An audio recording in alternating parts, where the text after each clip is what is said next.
in my work with older people, Erikson's theory has been really helpful, because even though it's from a whole different time, I think that it's a really good foundation for us working with older people, because he talks about change that occurs throughout the lifespan. So it doesn't just stop at adolescence.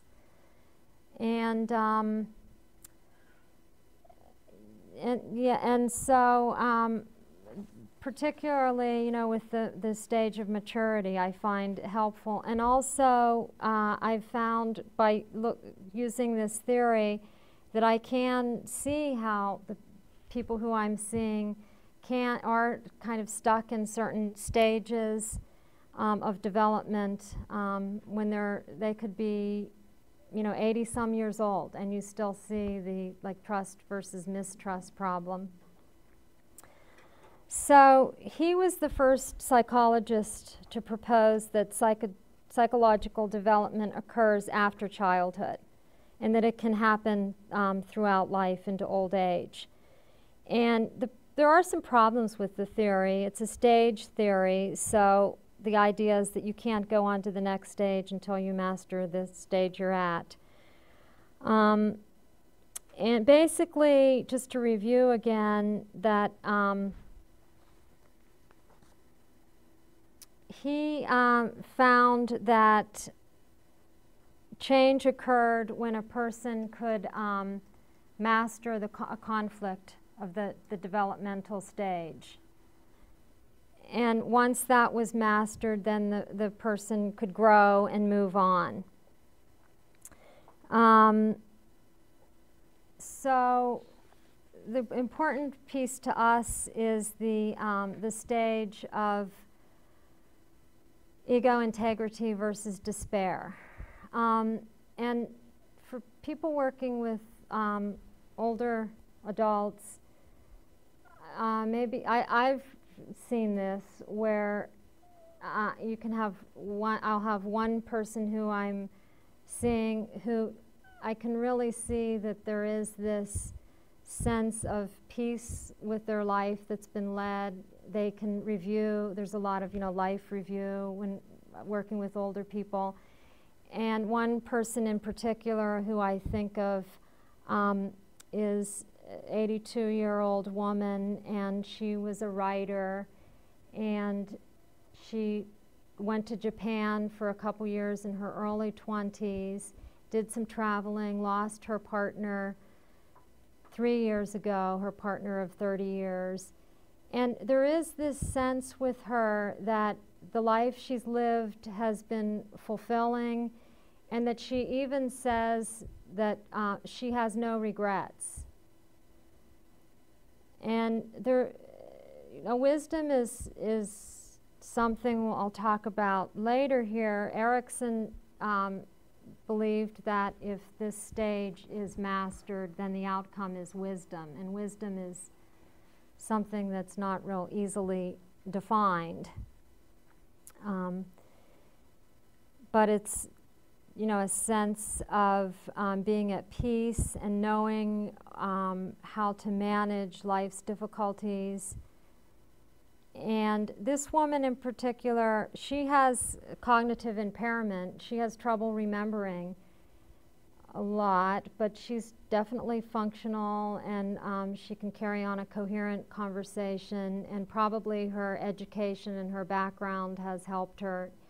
She has that foundation established. But even in spite of her cognitive decline, there is a sense of peace that she has, and acceptance, and probably will do better when she comes to the end, which she has some health problems, and she's in her 80s, and she has this cognitive impairment that's due to vascular problems. So I don't know how much longer, I wonder, sometimes will I hear that something happened, and I'm not going to be seeing her today, but I've been seeing her probably for 4 years now, every week. And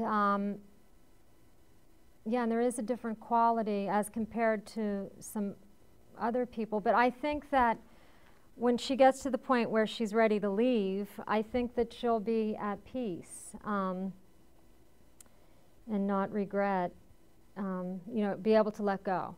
So in contrast, if this stage isn't mastered, then there's this sense of despair, and that there's a regret that dominates, and that if people have encountered maybe older people who have that despair, it's not just sadness, but this horrible despair. Like there's a woman who calls the crisis line where I work, who is in her 80s, and there's this desperation, and she's so terrified to get sick and die, and she has few friends. Her son just died. She wasn't able to go to the funeral. She hasn't seen her daughter in 20 years. So it's going to be really hard for her. And there's a lot of unfinished business, with the relationships. And then this piece about, has a meaningful life been experienced? So, when you get to the end and that hasn't happened, it can create a lot of anxiety in a person who already has had anxiety. So be aware that we have patients, no matter how old, who can be struggling with these issues of autonomy versus shame and doubt, and the not being able to feel like they have free choice to exercise their power, or get into power struggles, and the initiative versus guilt. The person who has the courage to envision and pursue valued goals uninhibited by guilt or fear of punishment, who's mastered the stage earlier on in their life. And then latency, school age, industry versus inferiority, that so has competence been established. And I see this, with this stage, I can think of patients, I see a fellow who is actually very successful, and he's in his early 70s, but he still has this inferiority, feeling that he's not good enough, he has to do more, and he has all the money that he needs. He's not going to have any problem as far as living comfortably for the rest of his life, and he has this business that he has to keep producing more and more, and but never gets that feeling of it's okay or competency. So I think there's work to be done. I mean, this is what we work on, so it's helpful to see.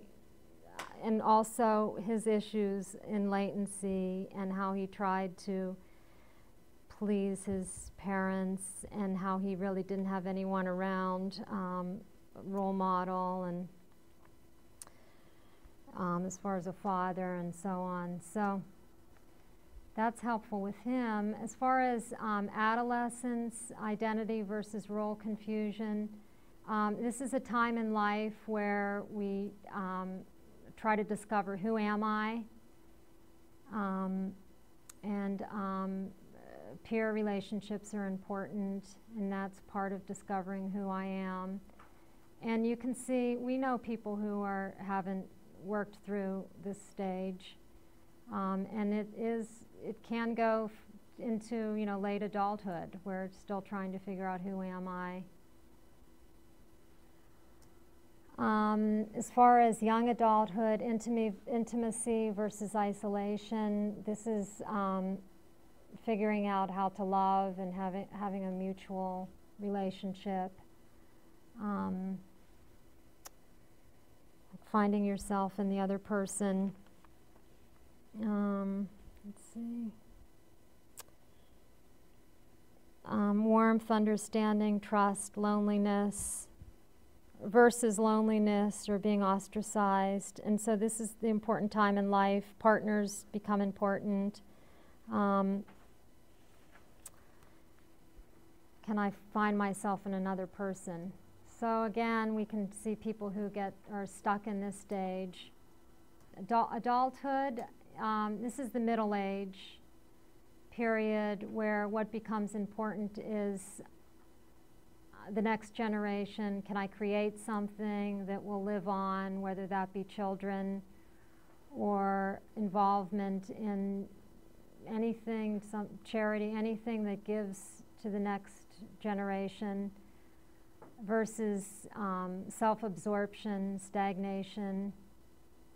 So it's about, if you think of middle age and what is, this would be me, what's going on at this point, a widening concern for others. And so it's expanding,